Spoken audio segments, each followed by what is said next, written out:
Wait, ipakikita ko sa inyo guys. Binuksan ko lang yung aking monitor. Gabi na tayo nakakapag-live kasi may pasok nga tayo, working tayo. So, ito na guys. Ayan. So, makikita niyo yan guys. Ayan. Ayan, may kakainan pa ng aso doon. So, iyan po, um, tawag dito, dati may landing po dyan ng hagdan. So, sa mga nakakita po talaga nung live ko, so, 8 days po itong ginawa. So, ayan, kanina binili ko tong extra table na to. So, ayan. Dati na po kasi may table dito, guys. At yung table na yon nabasa nga po nung Karina.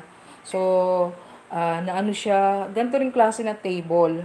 So, ayan. Yung ref natin dati dito. Ito na guys yung ating back door. So, yan yung ating back door guys.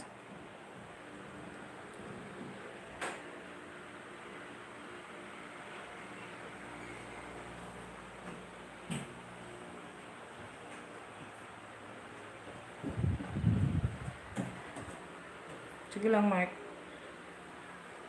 Tandaan ka ba? So, ayan. Makikita nyo guys, dati yung speaker na yan. Hindi ko maabot yan dahil mataas. Ngayon, abot kamay. So, ito madumi talaga to guys ha. Madumi. Kasi ilalabas to ng husband ko. So, dati, hindi ko maabot yan. Ngayon, abot ko na siya. So, yun. Hindi ko mataas siya, mataas. So, yan. Tatanggalin na ni husband niya kasi nabasa yan nung may tagas.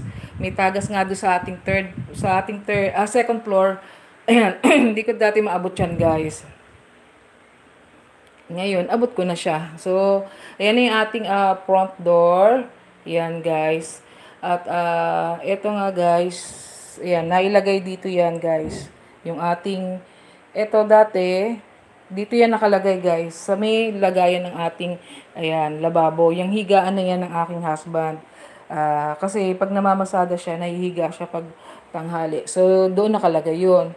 So, ngayon, hindi na nga siya pwede doon kasi haharang siya dito sa may hagdan. So, kaya dito na lang siya nilagay. Doon sa dati, itong ating table, ayan, dito to nakalagay. So, ngayon, ang nangyari, dito inilipat ni husband. So, ang table natin kasi nung dati pwedeng pa ganun, maluwag. So, ngayon, ang nangyari, hindi na siya hindi na siya pwedeng pwede naman siguro dalawang side, kaya lang sisikip dito guys. So, ginawa ni Mr. One side na lang yung ating table. So, ayan, kanina binili ko yan, table na yan, sa halagang 600 pesos. Kasi, gusto ko magkaroon ng extra table doon para pagka yan nag-aaral, ganyan kanina nag-aaral yung aking anak. So, wala pa rin tayong bintana. So, ito yung ating old na pintuan pa rin.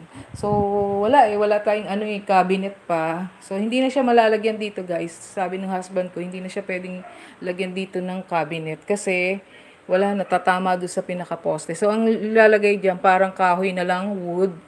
Yung mga wood na uso siguro ngayon, ay hindi ko alam sa aking husband. So, lalagyan na lang ito ng parang pinaka-bracket. Kasi wala na sukol na tayo dun sa pinaka hindi na pwedeng lagyan. So, dati doon, nung nakapwesto yung namin, may cabinet ako doon.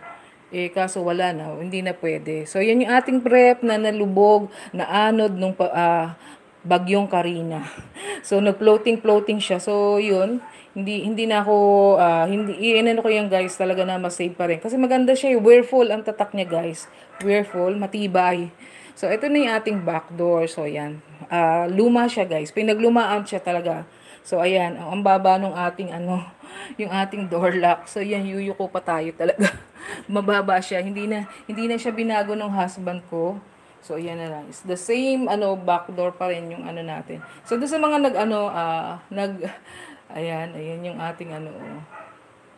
So, yan. Ayan yung ating kahabaan. So, dati may mga pa kami dito, divider. Ngayon, wala na. So, wala na tayong divider. So, pipinturahan pa yan. Marami pa tayong gagawin, guys. So, yun yung natin.